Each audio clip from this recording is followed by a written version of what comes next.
Lakini katika nchi yetu kuna sheria ya mwaka 71 inayoitwa sheria ya ndoa na talaka.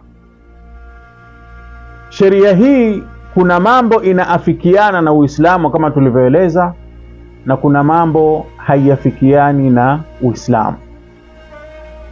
Katika Uislamu talaka inaruhusiwa pale kunapokuwa na haja. Kwa sheria hii vile vile talaka inaruhusiwa pale kunapokuwa na haja.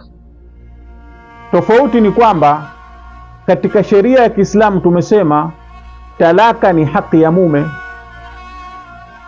Kwa mujibu wa sheria hii ya ndoa na talaka katika nchi yetu ya Tanzania, mwenye haki ya kuvunja ndoa ni mahakama, sio mume. Yaani wewe unapokosana na mkeo yabidi mwende mahakamani, mahakama ndio iamue kwamba hii ndoa tuivunje, sio mume mwenye haki ya kuvunja ndoa. Hili ni jambo la kwanza. Jambo la pili ni kwamba katika sheria hii ya nchi, mahakama hairuhusiwi kupokea shauri la ndoa mpaka ipite miaka 2 baada ya ndoa. Yaani lao mmeoana leo, baada ya mwaka ukenda na shauri la talaka, utaambiwa kakae mpaka baada ya miaka 2. Kwa mujibu wa sheria ya Kiislamu, muda wowote baada ya ndoa unaweza kutoa talaka, hata baada ya mwezi, hata baada ya wiki.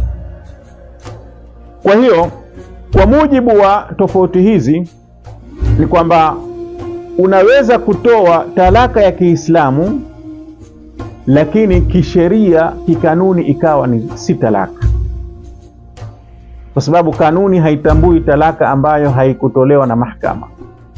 Kwa hiyo unaweza kumpa talaka mke Kiislamu, lakini akadai kwamba yeye bado ni mkeo kwa sababu hajapata talaka ya kikanuni za kinchi. Haya ndio ambayo nilipenda kuyajazia katika darsa hii.